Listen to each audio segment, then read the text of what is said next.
Welcome to Celestial Insights, a weekly podcast that brings the stars down to earth. I'm your host, astrologer, coach, and intuitive Celeste Brooks. My purpose is to provide practical, unique, and insightful guidance to help you navigate the energies of the week like a boss. Hello, this is Celeste of Astrology by Celeste, and on this episode, I will discuss the astrology for the week of March 31st, 2024. But first, I want to remind you of a few things. My class for Kepler College about transits, it's a 5-week class. It begins on April 6th. So I think there's still spaces. There's a limit in the number of students I can take. But if you are interested in studying with me, you need to know all the basics about astrology and be wanting to take your techniques to the next level. I would love to see you in class. The next thing is that I'm having an Aries Solar Eclipse workshop on Sunday, April 7th at noon Pacific time. If you can't make it live, you'll get the recording. Eclipses are times of important new beginnings and unexpected changes. And we walk through a door, we turn around, there's a wall. You'll come and learn all about this eclipse, as well as I'll do as many hot takes on natal readings as I can. I would love to see you there. First, let's take a look at some astrology and action stories. So we had the Libra lunar eclipse last Monday. I record this early, so I'm sure there are a lot of additional stories, but some things about the Libra lunar eclipse. One of the biggest things that really speaks to the entirety of eclipse season for the United States is that there was a cargo ship carrying resources on the day of the eclipse, and it ran into the Francis Scott Key Bridge in Baltimore, Maryland, and the whole bridge collapsed suddenly down to the ground. And this is part of the Jupiter-Uranus conjunction in Taurus. Like, big ships are Jupiterian. They're these enormous things and they carry lots of wealth. Jupiter rules wealth. Uranus, a sudden event causes like this massive collapse of this Taurian structure, this earth just crashing down into the water. The Libra eclipse was ruled by Venus, the planet of, love, beauty, harmony, resources, and all that kind of things, in the sign of Pisces, a water sign. And Venus was separating from Jupiter, a sextile to Jupiter, and applying to a sextile to Uranus. So carrying that light. Now, eclipses have always been, the ancients thought of them as somewhat malefic. So even though Venus in Pisces is this beautiful energy, you think of sextiles or opportunities, not something that you would expect something of this magnitude. Now, this is an event I would have expected to happen on April 1 when Mercury went retrograde. And it's part of that story because this bridge is gone. They are going to have to figure out how to rebuild this major traffic artery. There's going to be delays, reversals, all of the Mercury retrograde things happening for the people in that area who need to use this transportation route, as well as there is going to be major issues with wealth. Baltimore is one of the biggest port cities in the United States. This is a financial big blow to that region. I'm not sure how much it'll impact the United States GDP, but this is really a big deal. Now, I wonder if the plans for rebuilding will be prepared by the April 8th lunar solar eclipse. And that makes so much sense because the solar eclipse is conjunct Chiron, the wounded healer. Like, they're going to have a plan to fix this bridge that collapsed. And the lunar eclipse at 5 Libra was conjunct the midheaven of the United States. We knew we would see things. Yeah. I thought this Jupiter-Uranus conjunction was going to be something about a dam bursting, but maybe let's hope this is the only infrastructure issue that happens, that we have no earthquake or dam burst or whatever.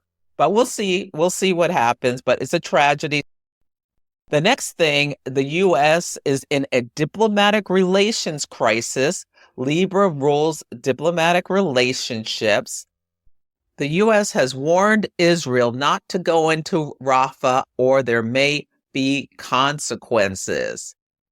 The South Node is on the Saturn of the United States. Libra is, like I said, Libra rules allies as well as diplomatic partners.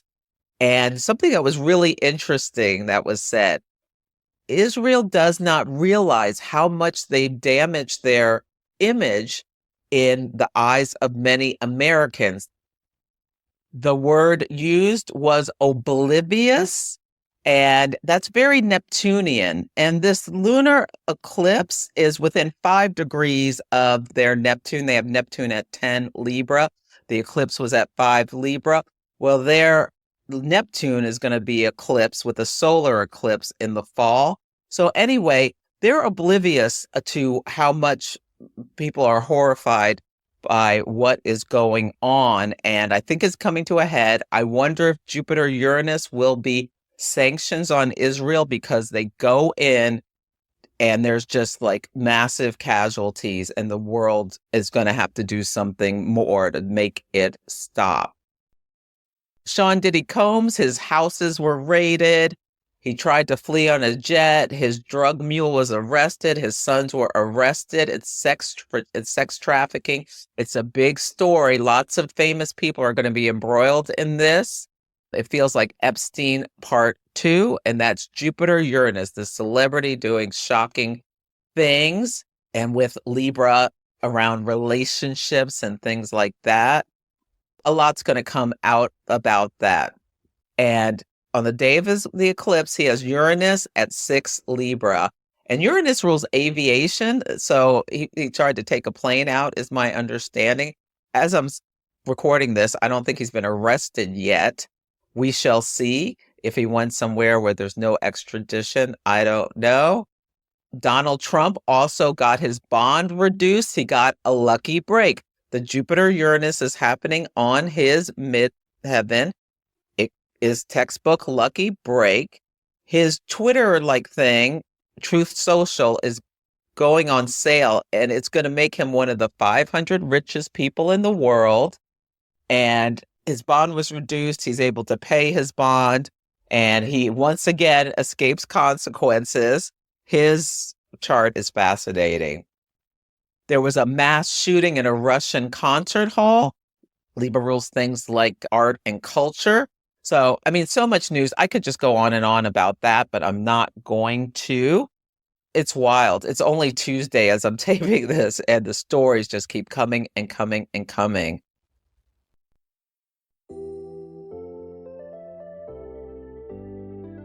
The Birthdate Company makes amazing products, and I am a proud affiliate. I especially love the Birthdate book. It's a fully personalized, beautiful, and unique reading of your birth chart with over 70 pages of detailed horoscope analysis. It is such high quality. I absolutely love it. They also make amazing birthday candles. You can get it for yourself or as a gift for someone else.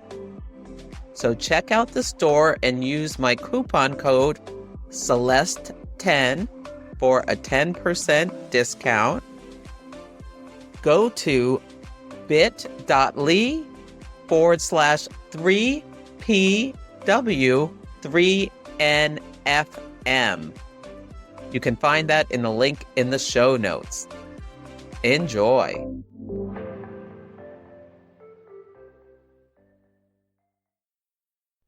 The theme of this week is Fools Rush In, and there are 3 big things I want you to think about as you navigate this week. The first is that Mercury, the planet of communication, commerce, and transportation, will go retrograde at 27 degrees of Aries tomorrow on April Fool's Day, part of why it's called Fools Rush In. until April 25th. And when a planet goes retrograde, it can bring delays, conflicts, reversals, unearthed secrets, and the collapse of anything contemplated. What happens is it appears to go backwards through the zodiac. And the topics that Mercury rules can get a little wonky. So the thing to do is be aware there can be hiccups with your technology. You may have already experienced it. I mean, as soon as Mercury went into Aries, I started having technology issues. Yes, I did. Triple check all of your digital communications. Be careful about not texting the wrong person. Something that you're going to say. Don't gossip about someone, on your company Slack or something like that. The wrong person could see it, would be my advice. Avoid big purchases, and especially electronic ones or of a car. And with Mercury in Aries, Aries is fast. Slow down. Speed kills is what's coming to me. Maybe what I'm seeing is just this bridge collapsing, but 27 Aries is in a sextile to 27 Aquarius, which is the people of the United States. And at the Aries ingress, you can go on YouTube to Kepler College's YouTube page and watch my talk if you want to see more about this, the Aries ingress. But I'm really concerned of an event that impacts masses of people in the United States. It might just be that bridge has fallen down, and I hope that's what it is. But there could be like transportation accidents on Monday. This could also be about the Supreme Court if they take on this case about mifepristone, which is this abortion medication. These doctors in Texas or somewhere are trying to get it banned, really basically for religious reasons, and Mercury rules things like the mail, like they don't want it to be allowed to be mailed out to people. So we'll see. This could have huge implications on people of the United States. There could be news about that on this day. I wrote down Texas highways, so I don't know. That could be something that comes up. Also, the tension at the border is increasing. I don't think the event is going to happen till closer to the solar eclipse, but there could be something where people try to storm into the United States. There could also be, my biggest thing I'm concerned about is some kind of mass event on transportation. So it could be about the war overseas, or it could be like a racist hate group, like something coming from a value system and people committing violence because of it. I'm going to try to stay close to home April 1st and April 2nd, because Mercury and Aries, it's fast, it's volatile. Aries rules conflict and competition and anger. The next thing I want to make you aware of is there's a last quarter moon at 8:14 p.m. on April 1st as well. So last quarter moons are times of actions. It's the crisis of consciousness. It's what came before it. So think back to the new moon in Pisces 3 weeks ago, and whatever was started or put into motion around that time, there could be a psychological integration around the topics. The moon phase family began on January 2nd, 2022, when the sun was in Capricorn and the moon was in Capricorn, both at 12 degrees. So think back to, was something seated in your life, or was there an event around that time that had a pivot point 9 months later where the sun was in Libra and the moon was in Capricorn, the moon activating your chart at approximately the same place, same house, most likely. And that was at 9 degrees. Then 9 months after that, and I think I said October 2nd, 2022, 9 months after that was the full moon of this moon phase family, where the sun in Cancer, moon in Capricorn, both at 11 degrees on July 3rd, 2023.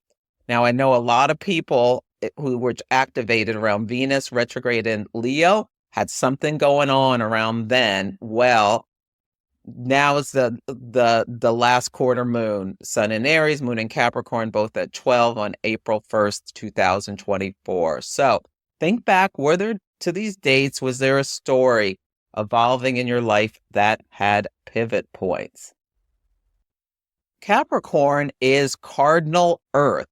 It's initiating energy. People with strong Capricorn energy make amazing managers. They're people who have the ability to stick with things in order to achieve results. Saturn rules Capricorn, and Saturn has the grit and the stick it to itness to get what needs to get done and to delay instant gratification. Aries is more instant gratification, and Capricorn is more, okay, I can put in the work to make the magic happen. So at this lunation, the sun will be at 12 Aries. The sun in Aries, the tarot card correspondence is the Three of Wands. This is a card of future expansion where the person is looking out across the seas to where they want to go next. Where's the next journey? The sun in Aries is the astrology correspondence, and the sun is exalted in the sign of Aries, where it can do its thing with ease, like just go after what it wants and straight ahead motion. The Sabian symbol is a bomb which failed to explode, is now safely hidden from discovery. This gives themes of releasing pressure and or suppressing things. This made the hair on the back of my neck stand up. I'm not going to lie. The moon at 12 Capricorn, the tarot card is the Three of Pentacles. This is a card of collaboration and teamwork. You can also think about gathering resources. The Sabian symbol is a fire worshiper meditates on the ultimate realities of existence. This brings to mind the fact that fire is really hypnotic. And if you get too intensely focused on something you're trying to do, sometimes you can lose sight of what else is around you. But anyway, this last quarter moon with fire and earth cardinal initiating energy, this is manifestation energy. Like, what are the people you need to work with, the plans you need to draft, what resources are needed for your future expansion and growth that you want to bring in for self-actualization. Now, this whole thing as well gives me the concern that there's going to be people banding together for nefarious things. Let's hope that's not going to happen. The last thing I want to make you aware of is that Venus will enter the sign of Aries later this week. Aries is the sign of her detriment. The planet of love, beauty, and harmony doesn't like to answer to Mars. Venus unites. Mars severs and separates. It's uncomfortable. Now, it's not good or bad when we talk about essential dignity or detriment. It's just about how the planet works in the sign. And a planet in detriment may feel like it has no power or control or act in extreme or unbalanced or ineffective ways. People who have this natally have to learn something about relationships. It's not, they don't just come out of the womb knowing how to connect with ease with love partners or friends or things like that. Now, these two things can be learned, but if you have to work harder at something, it gives it an extra zhuzh when you accomplish it. Now, what this can also mean is symbolic of like someone who feels alone in their relationship or does most of the work. I think about like a military spouse who spends long times alone, or a corporate wife. These things bring to mind. This is the Sadie Hawkins dance where the woman asked the man to dance. This is very outdated at this point in time, but it used to be a big deal. Aries is bold and direct. So a Venus and Aries person is, especially if it's a woman, is more likely to, see what they want in relationship and just go for it. Yeah. So some people have this. Natally are Gal Gadot, the woman who played Wonder Woman, Venus and Aries, Wonder Woman, a woman willing to fight to make things better. Maisie Williams, who was Arya Stark in Game of Thrones. Rooney Mara, girl with the dragon tattoo. Are you getting the picture? Kate Mara, her sister, also has this in natally, and she was also in tough girl roles. So just be aware as Venus moves into Aries, we will see things in the collective that bring this archetype to life. So pay attention. This is going to happen on Thursday. If you are embarking on a new journey, experiencing a major life event, feeling stuck, trying to make a difficult decision, or just looking to make positive changes, astrology can provide life-changing insights. There are several ways to work with me. You can come for a 30, 60, or 90-minute astrology consultation depending on your needs. Ask me a burning question and I'll record a video for you. Engage in longer-term cosmic success coaching where we work together on a 3-month basis to help you overcome blocks, improve your life satisfaction, build better relationships, accomplish your career goals, and understand yourself better using the tool of astrology. Or mystic mentoring if you're an aspiring astrologer and want help with chart analysis techniques. Go to astrologybyceleste.com to check out my offerings. If you have any questions, you can email me at celeste@astrologybyceleste.com.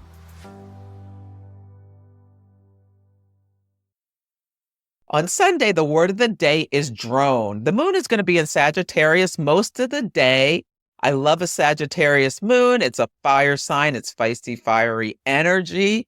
It's optimistic. And the moon will enter the sign of Capricorn at 9:05 p.m. Pacific time. Capricorn's earth energy. You can think about being disciplined, being practical, like you party it up and then with the Sagittarius and then decide, oh, I got to get a handle on overdoing the eating or whatever, staying up too late, whatever. You bring the discipline with the moon in Capricorn. And I'm thinking drone, it's like people could be going somewhere and someone is droning on and on and on. The Sag moon can be someone who just is pontificating endlessly and won't stop talking. I mean, you could be at a church service or something like that, or just, around someone who's very verbose. On Monday, the word of the day is walk out. There's a last quarter moon at 12 Capricorn at 8:14 p.m. And this is the day Mercury stations to go retrograde.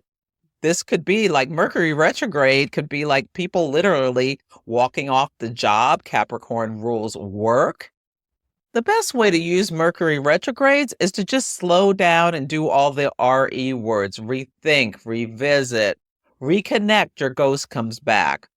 You run into people you haven't seen in a while, or you decide to make a call, or they call you. Yeah, slow down is the big thing. Go within. It's not a good time to start something new. Great time to go back and edit things you already started. Since it's an Aries, a fire sign, you're going to see people arguing and tempers flaring. So do what you can to do to stay calm. We'll get used to the energy, but for a couple of days, like technology stuff, it's going to be glitchy. There'll probably be transportation stuff, commerce, maybe some things stop, the ATMs have an issue or something, could be something that comes up. Yeah, commerce, transportation, and communication. Hopefully it's not some kind of cyber thing. On Tuesday, the word of the day is dreamy. It's great for creativity at work. Yeah, I love this. The Capricorn moon will trine Jupiter and then sextile Venus and Neptune. So this can be really beautiful energy, but people cannot be paying attention as well with all of that expansive energy. So it's really important to pay attention when you're driving, walking, all the things. But this is a great day potentially for coming up with creative ideas as you just brainstorm. On Wednesday, the word of the day is unveiled. The moon will enter Aquarius at 2:07 a.m. Pacific time. Aquarius is fixed air. The most wonderful thing you can do with this kind of moon is take a step back and view things from a higher perspective with more detachment and less emotion. On this day, Venus will conjunct Neptune, the planet of illusions and delusions and deception, at 28 degrees of Pisces. So, what happens when an inner planet meets an outer planet? There will be themes of the outer planet that comes to people's conscious attention. I think somebody who's a Venus and Pisces person, exalted up, like celebrity status or some kind of royalty, will be unveiled for some kind of either deception or weakness in terms of like physical vitality. Like someone could pass on who's like a famous Venus and Pisces type person, actor, artist, all of that kind of stuff, or reveal some kind of illness or be exposed as some kind of cheater or something like that.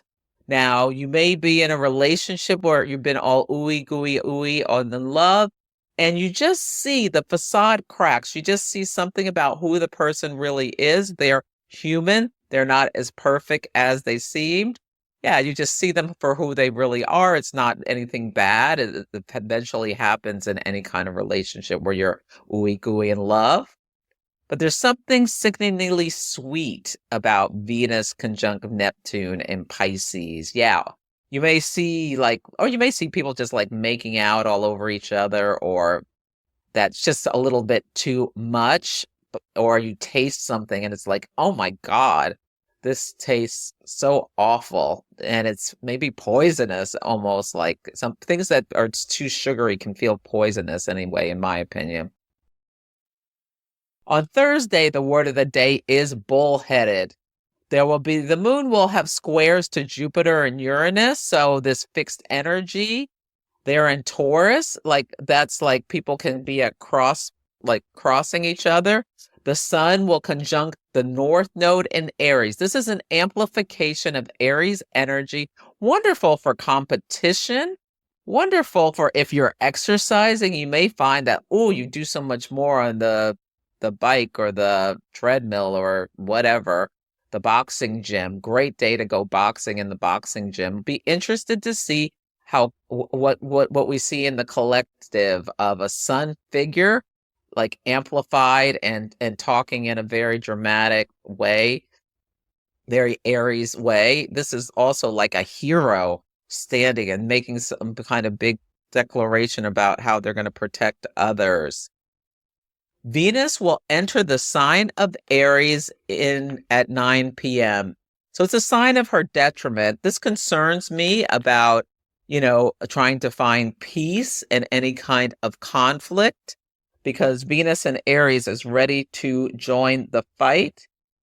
So we'll see what happens. I think there's going to be news about what's going on in Israel and maybe something about diplomatic breakdowns with the United States. Yeah, we'll see what happens. But this is going to be a quick trip through this sign, and then Venus will enter her home sign on April 29th of Taurus. So, things will get better then, hopefully.